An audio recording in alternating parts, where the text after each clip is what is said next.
vas a seguir engripando, te puedes agarrar una influenza, los chicos pueden tener bronquiolitis, las enfermedades respiratorias van a seguir sucediendo junto con el COVID. El problema es que a veces tienen los mismos síntomas, ¿no? Exacto, y ahí cómo diferenciarlos. Le damos la bienvenida al médico pediatra que nos acompaña, Guillermo Goldfarb, él es pediatra del Hospital Ricardo Gutiérrez. ¿Cómo estás, Guillermo? Bien, bienvenido. Muchas gracias, por estar. Difícil, ¿no? Pero está pasando eso. ¿Cómo darte cuenta de si se trata de coronavirus o de una gripe simple? Sí, la verdad que es difícil. Y con los primeros fríos que estamos viviendo estas últimas semanas, sabemos los pediatras que dentro de 2 o 3 semanas vamos a tener el pico de infecciones respiratorias que tenemos todos los años. Claro. El año pasado no tuvimos porque los chicos estaban guardados en sus casas, no iban a la escuela, los padres no iban a trabajar y entonces... El año pasado bajaron considerablemente las enfermedades respiratorias en los chicos, ¿no? El año pasado fue el primer año que en nuestro hospital de niños no tuvimos un solo caso internado por bronquiolitis a virus sincicial respiratorio, que es el virus que normalmente en los meses de mayo, junio, julio llena la terapia intensiva, ¿no es cierto? En condiciones normales de circulación viral comunitaria es el virus número 1, junto con otros virus. El coronavirus pertenece a la familia de virus respiratorios, lo conocíamos hace muchos años. No conocíamos esta cepa en particular que saltó del reservorio animal al reservorio humano y por eso produjo la cantidad de casos a nivel mundial que produjo. Pero desde el punto de vista formal es una infección respiratoria, como cualquier otra, y por lo tanto en muchos casos indistinguible de cualquier otra. Y además los chicos lo atraviesan en general con síntomas muy leves, pero lo que pasa ahora que se rompe la famosa burbuja del colegio, porque tu chico tiene fiebre, algún síntoma compatible con el coronavirus, ya esos chicos de la burbuja tienen que estar aislados hasta tener el resultado del hisopado. Es inevitablemente así. Tenemos la obligación de descartar COVID ante la aparición de sintomatología respiratoria que pueda ser atribuible a cualquier otro virus también, pero es la única manera que tenemos, testeando precozmente, de cortar la cadena de contagio. Por eso en ese sentido es muy importante la responsabilidad y la solidaridad de cada padre, madre o cuidador, ¿no es cierto? Creo que son las 2 palabras clave para que podamos salir adelante de esto. Entender que ante un caso sospechoso tengo que quedarme en casa, tengo que avisar a la escuela y al médico pediatra que asiste al niño, autoridad sanitaria, etcétera, que tengo un cuadro compatible. Un cuadro compatible es un cuadro respiratorio de los que conocemos habitualmente. Un poquito de fiebre, por encima de 37,5, dolor de garganta, tos, dolor de cabeza, dolor corporal. Como ven, síntomas que todos tenemos, que a veces se pueden confundir con alergia, como decía Daniel.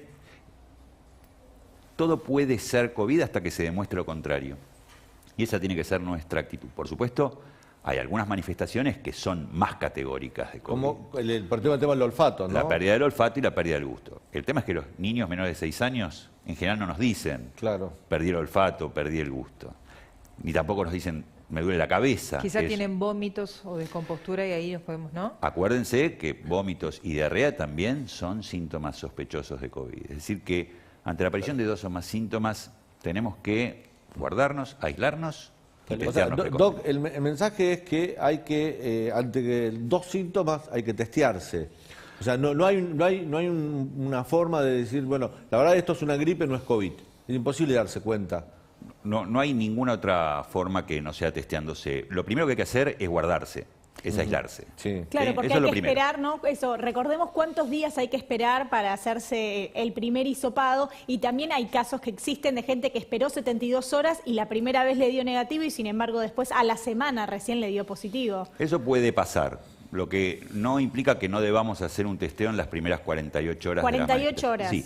Si ese testeo es negativo y la sintomatología persiste y es muy sospechosa de COVID, o por supuesto si hubiera habido un contacto con un caso confirmado, podemos repetir el testeo a las 48 horas posteriores. Si ya tenemos 2 testeos negativos, es muy improbable que eso sea efectivamente un caso de COVID.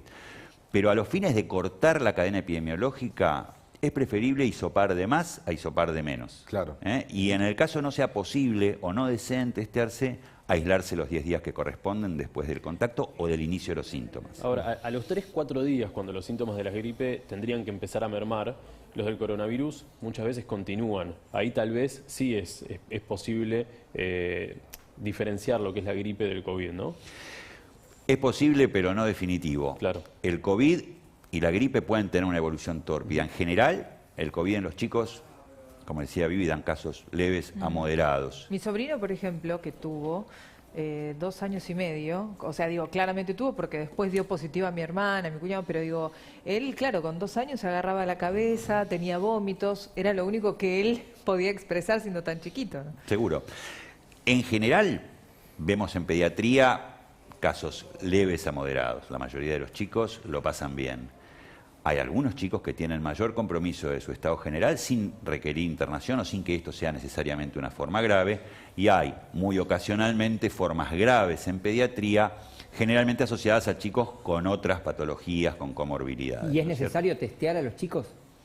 Sí, salvo que hubiera un adulto que dé positivo en la familia y en ese caso, si el chico es sintomático, se lo considera positivo. Claro. Siempre que se produce esa situación, como el hisopado puede resultar un poquito invasivo, ha mejorado mucho el hisopado y las técnicas de hisopado desde que iniciamos esto hasta ahora. Han sido quienes se hayan testeado varias veces, habrán visto que los hisopos ya son más finitos, más flexibles. Pero para un chico es muy traumático igual. Claro. Es feo. En los chicos menores podemos hisopar con una sondita, que es un plastiquito, como una manguerita muy finita, completamente elástica. No deja de ser molesto, pero es menos molesto que el hisopo. Hay mucha información en las redes, gente que dice, no, explota la terapia intensiva del Gutiérrez, del Garrahan, por niños internados por COVID.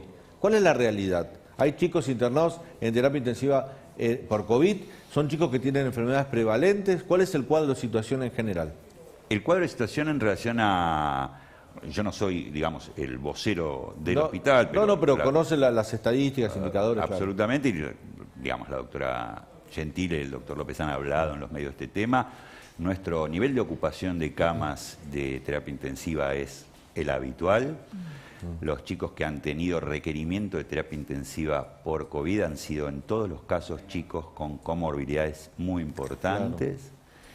Y el nivel de internación en sala común de chicos por COVID es el mismo que hemos tenido el año pasado. No estamos hablando de más de 10 internaciones semanales por este tema, generalmente no más de 2 chicos internados en terapia intensiva. Lo que sí tenemos, como todos, es...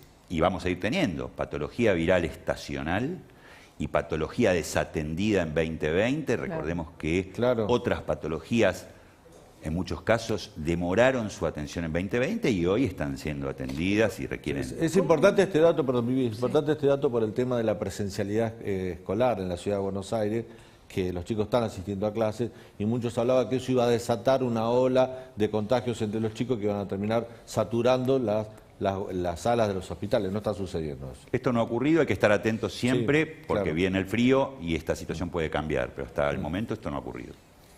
Gracias, doctor. Gracias a ustedes. Muchísimas gracias.